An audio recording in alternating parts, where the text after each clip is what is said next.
Chapter 7. Odyssean rode a changed man. Never in his life had he considered himself a champion of the people, a transformer of a world. He had been content to be a farmer, tilling the soil, raising his crops, and seeing to his animals. How short-sighted, how simple that all seemed now. He did not question his almost overnight shift in thought and purpose any more than he now questioned the force swelling within him. It had happened, and that was all that mattered. A great part of the change in Odyssean could be attributed to the woman riding behind him. When he listened to Lilia, everything made sense. Everything seemed possible. Odyssean was grateful not only for her presence, but her knowledge and experience. She knew the world outside of Sarum, especially the pitfalls and other traps. She also understood the yearning of the masses to no longer be subject to the mercurial machinations of the mage clans or corrupt sects such as the Triune or the Cathedral. With her at his side, Odyssean felt as if he could do anything. It was all planned out, at least in his mind. Ride into the vast city and seek a place in the great public square, where many would-be prophets came to preach. However, where they were looked upon as fools and madmen, matters would be different for Odyssean. He could show the people the path, the gift that he offered. They would see that he was no charlatan. Once his first audience saw the truth, the word would be spread like wildfire everywhere. He glanced to his right, where his brother rode. Mendeln watched the path ahead just like the others, but Odyssean knew that his sibling was one person in the party who did not fully appreciate what he intended. Mendeln had been hesitant from the beginning, bringing up suggestions and reasons for caution. But Lilia had countered those concerns with strong words of her own, further empowered by her tragic tale. Caution and hesitation only allowed those who would be jealous of Odyssean's gift to act. Innocence might suffer then, as had happened with the noblewoman and her family. No. Odyssean was absolutely certain of his course. He loved his brother. But if Mendeln continued to fail to see things as they should be, then Odyssean would have to deal with him somehow. It would not look good for his own blood to seem less than an absolute believer in what Odyssean was doing. The farmer grimaced. What sort of thoughts were these? His brother meant everything to him. Only Mendeln's presence had kept him from losing his mind when the rest of their family had perished. Shame filled Odyssean. He could not imagine life without his brother. He'll come to understand, the older son of Diomedes assured himself. Mendeln will come to understand. He had to. They rode that day and the next toward their destination without so much as meeting a soul. To Odyssean, life in Sarum seemed more and more merely a bad dream as anticipation of the city grew. Achilleos went ahead to scout the area, something that Odyssean felt unnecessary. Considering his power, but did not argue against. The archer did not return to the party until well after they had made camp, bringing with him a pair of good-sized hares for food. I smoke in the distance just before sunset, Achilleus remarked, giving the hares to Mendeln and Sarinthia. A town, maybe. With a smile, he added, perhaps somewhere where we could get a good ale. Mendeln closed his eyes for a moment, then said, Partha. I think there's a town in this region called Partha. One of Mendeln's favorite pastimes when in Cyrus's establishment was to listen to where travelers came from and to inspect the trader's collection of maps. In regards to the latter, Mendeln had an almost perfect memory. A good-sized place? Odyssean asked with growing interest. Larger than Tolosama, I believe, yes. On a direct route between the great city and the larger seaports. Partha sounded ideal to Odyssean in more ways than one. It had occurred to him, somewhat belatedly, to test himself on a simpler place than Khajan. A few days in, Partha would remove any doubt, especially from Mendeln, about Odyssean's ability to show people the gift. So far, despite the fact that each night Odyssean tried to show them, only he and Lilias seemed able to draw upon whatever it was within. Cerynthia appeared on the edge of making the leap, but something held her back. As for Achilleos, he looked content with his skills as a hunter, which, for the first time, Odyssean believed drew in a different manner from the same source as the father's abilities. Certainly Achilleos had always been a very, very fortunate hunter. There was still hope there, but long term. As for Mendeln, he seemed furthest from all, realizing his own abilities. Odyssean did not understand why, having assumed that his brother would be the most adept other than himself. Lilia had, the night before, come up with what appeared to be the best answer so far. As with Achilleos, it was very likely Mendeln's own personality that held him back. But that was a matter that could also wait, at least for the moment. The town offered many, many new options. Partha, he murmured. Lilia leaned close, almost nuzzling his ear. Odyssean did not miss Cerinthia's brief look of dejection at this. We should really continue straight to the city, the noblewoman whispered. The sooner the greatest number of people can hear and see you, the sooner the transformation of the world can begin. Yes, you're right, Odyssean returned, immediately seeing her point, and wondering why he had bothered thinking of a tiny, insignificant place such as Partha. Straight to the city. That's best. Achilleos looked disappointed, but nodded. Cerinthia's face was a mask.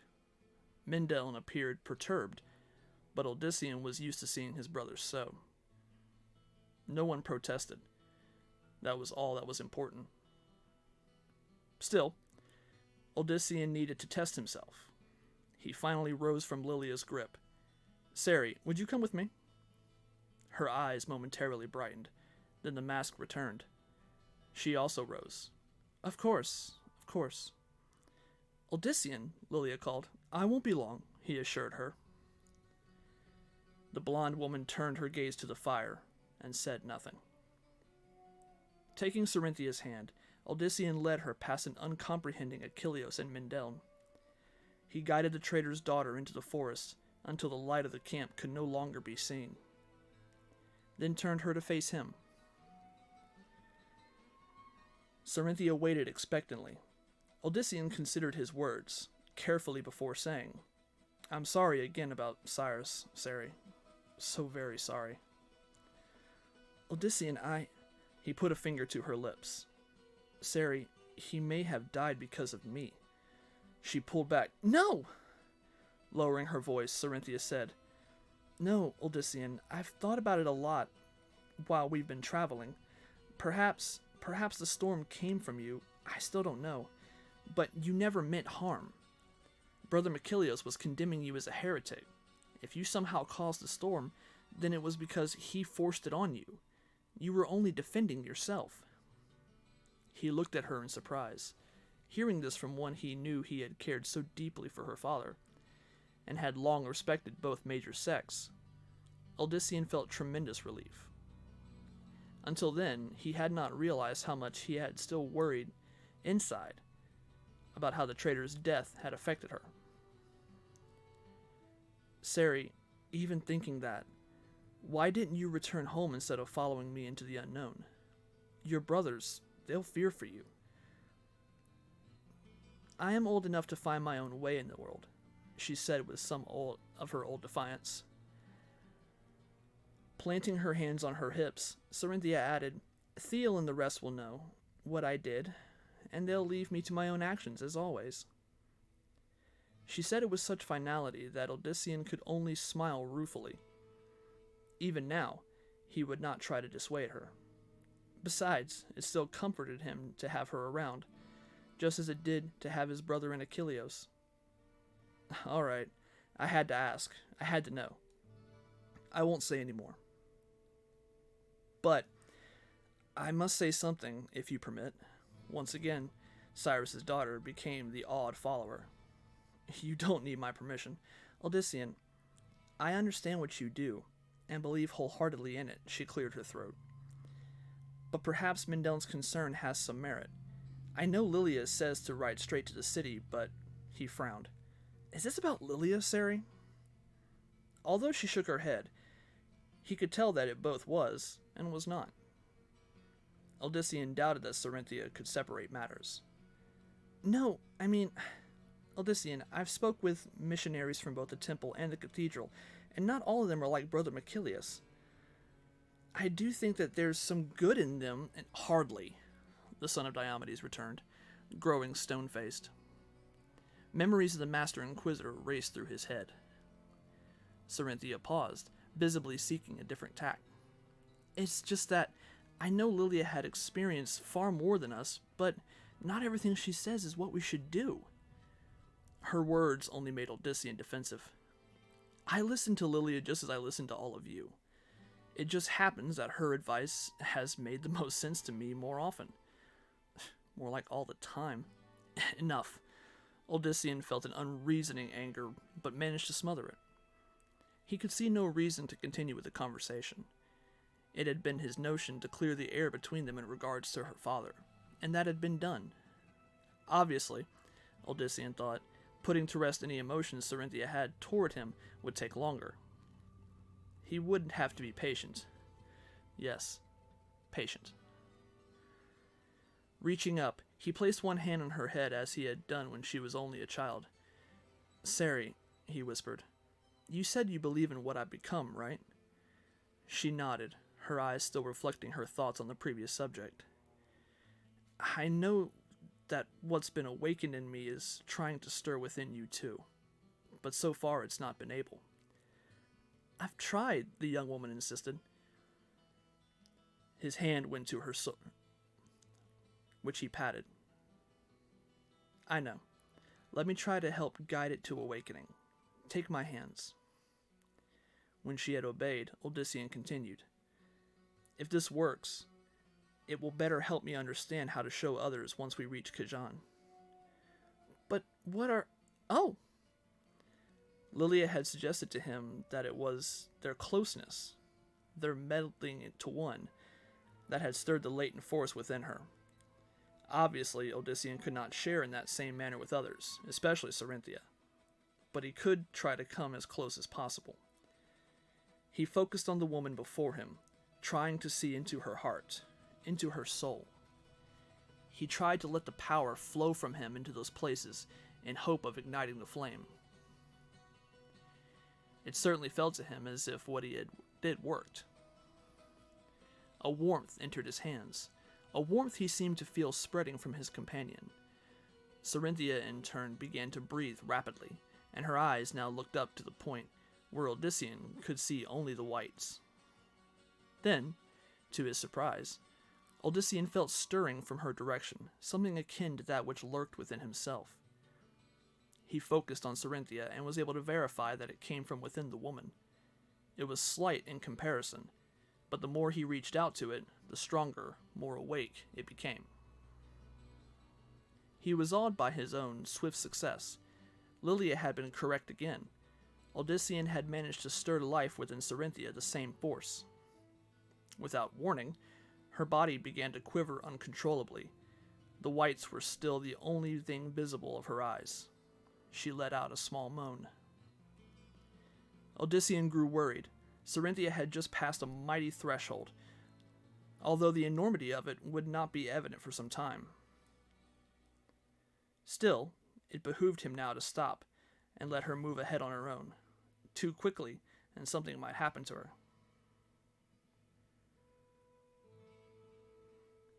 As Odyssean released her hands, the trader's daughter let out a gasp and fell towards him. He caught her in his arms, holding her while she recovered. It felt like, she finally managed. Feels like, but words failed her after that. I know, he finally replied, hoping to comfort her. Sarinthia suddenly stiffened. She pulled away from Odyssean as if he was a leper, then rushed toward the direction of the camp. Odyssean stood baffled. He had expected something akin to euphoria. Lilia had told him that she had felt. Cerynthia vanished among the trees and shadows. Odyssean, still confused, stared after her for a few seconds before starting back himself. He was certain that he had done everything right. Why, then, had she reacted so? When at first he stepped back into the camp, he saw no sign of her. Concerned, Odyssean started to ask his brother, but Mendeln mutely shook his head, then nodded toward his right. There, half obscured by the dark, lay Cerynthia. She had one of the blankets procured from the cathedral saddlebags around her and faced away from the camp. Odyssean took a step toward her, only to have Lilia come up and gently take his arm. "It would be best to leave her be," the noble woman whispered. He opened his mouth to reply, then clamped it shut again. It seemed that, even with all that he had gained, there were some things that Odyssean could never understand. Come the morning, Cerynthia acted as if nothing had happened yet. Odyssean could with his own burgeoning powers sense that the force within her had grown stronger. She evinced no sign of this, though, and he finally decided that he would let her choose when to accept her gifts. It was enough to know that she did wield it. That meant that he would be able to guide others toward the same direction, and with practice, the effort would surely grow quicker and easier. They rode over an overcast sky that Odyssean at one point bemusedly wondered if he could clear. He did not try, though, for fear that, if it did indeed work, he would only be announcing his presence to those who might wish him to never make it to the city. Lilia had suggested to him that it would be better if he waited until in Kijan before revealing himself so. Then, she said, it would be too late for them to hide the truth from the people. Despite the continuous gloom, it did not rain, and so once more they made good time. Partha remained a faint spiral of smoke in the distance, the only change in the direction in which they had to look for it. By Mendeln's calculation and Lilia's confirmation, they would see a similar hint of a great city in 3 or 4 more days at the utmost.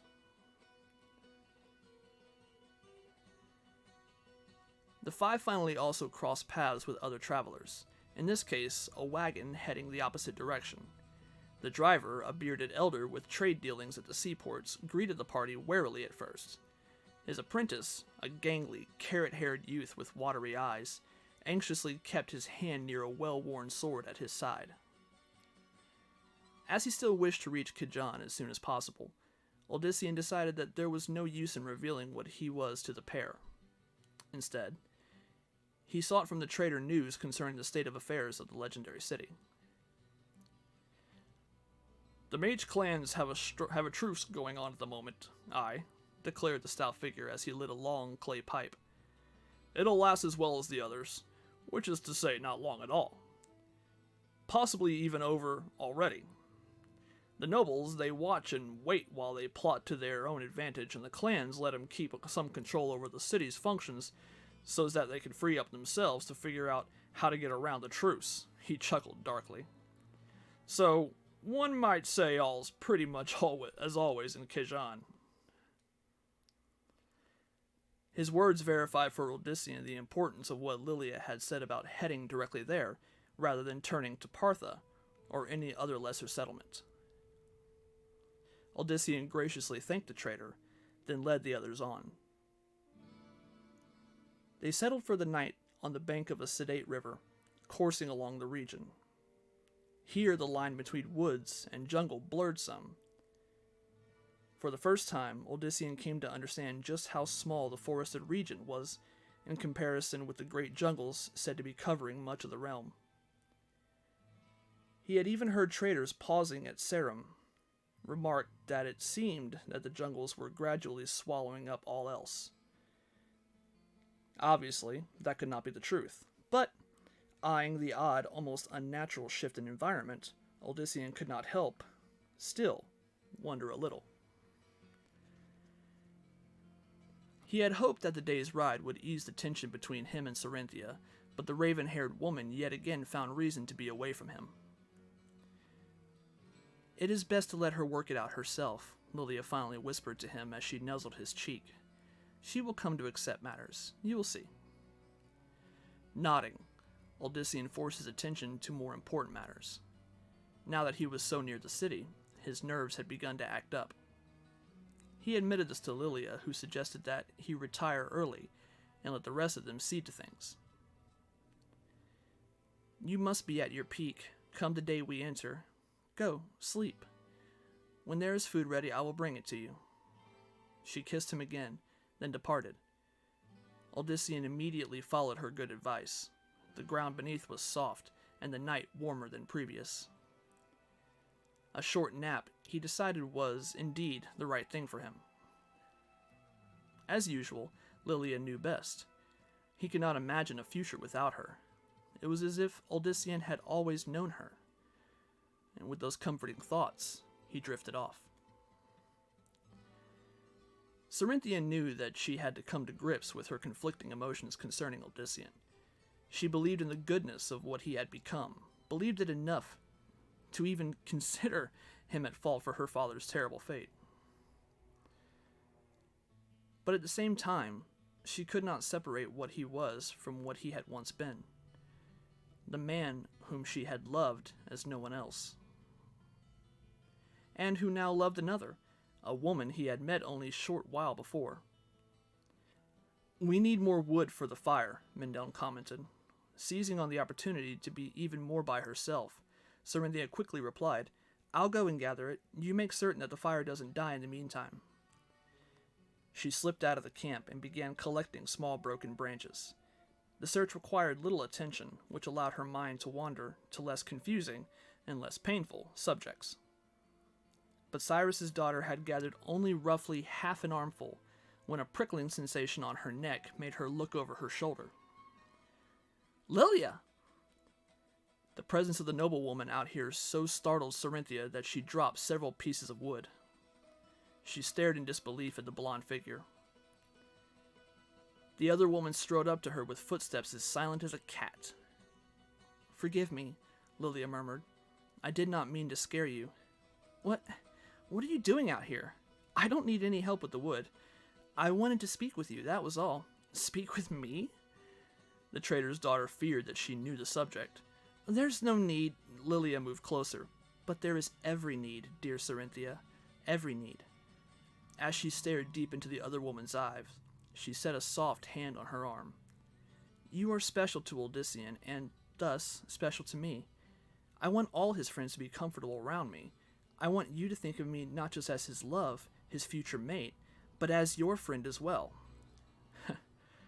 If Lilia expected her words to comfort Cerynthia, they had the opposite effect. An unreasoning distress filled Cerynthia, and the words love and mate rang in her head over and over. She felt utter shame that Lilia knew how jealous she had been. Cerynthia struggled against her swirling emotions, insisting to herself that they were exaggerated. But in the end, they still proved too much for her.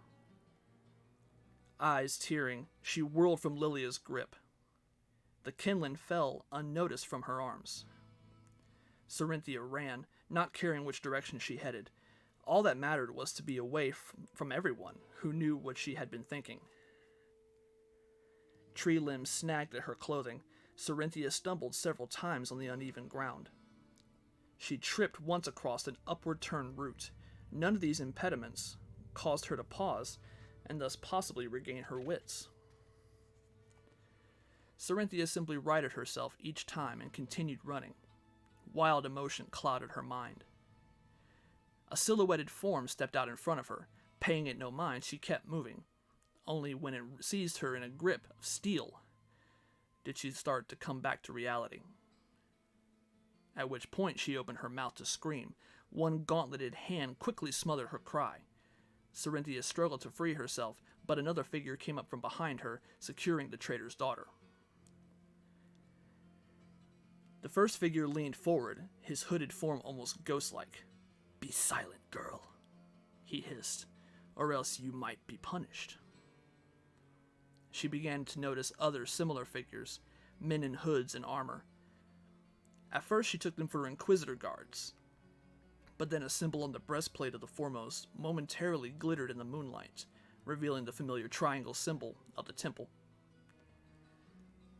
Cerinthia tried to speak, to explain, but her efforts garnered her only a swift and painful slap across the face.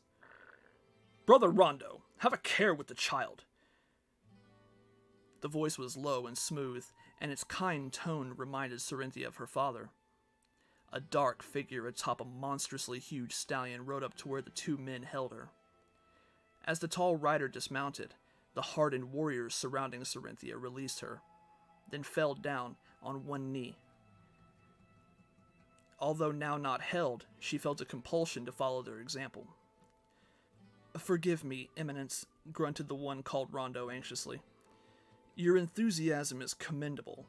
Your tact in need of work, brother." The gloved figure touched Rondo atop his head, then turned his attention back to Cerinthia. "My child, shiver not so at my coming. I am friend, not fear." Up close his features became visible. In contrast to his pale skin, he had thick, wavy dark hair and a deep brow. An elegant mustache gave him a regal dignity. His smile, like his tone, reminded Cerinthia of her father. "I am Malik, High Priest of the Order of Mephis, of the Temple of the Triune," Cerinthia finished, somewhat breathlessly. Instinctively, she bowed her head. "A believer? How delightful!" Malik stretched out a hand to her, which, after a hesitation, the woman took. "And I do apologize for the zealousness of Brother Rondo here. We are all eager to conclude our quest." His last words set Cerinthia on edge. She instantly recalled everything that had happened in the village and how the cathedral had immediately condemned Odyssean without hearing his side. Suddenly, Malik's presence no longer eased her mind. Somehow he must have read that, for the high priest cocked his head and remarked, "But come, my child, I told you I am friend. I sense your withdrawal." Without permission, his hand touched between her breasts.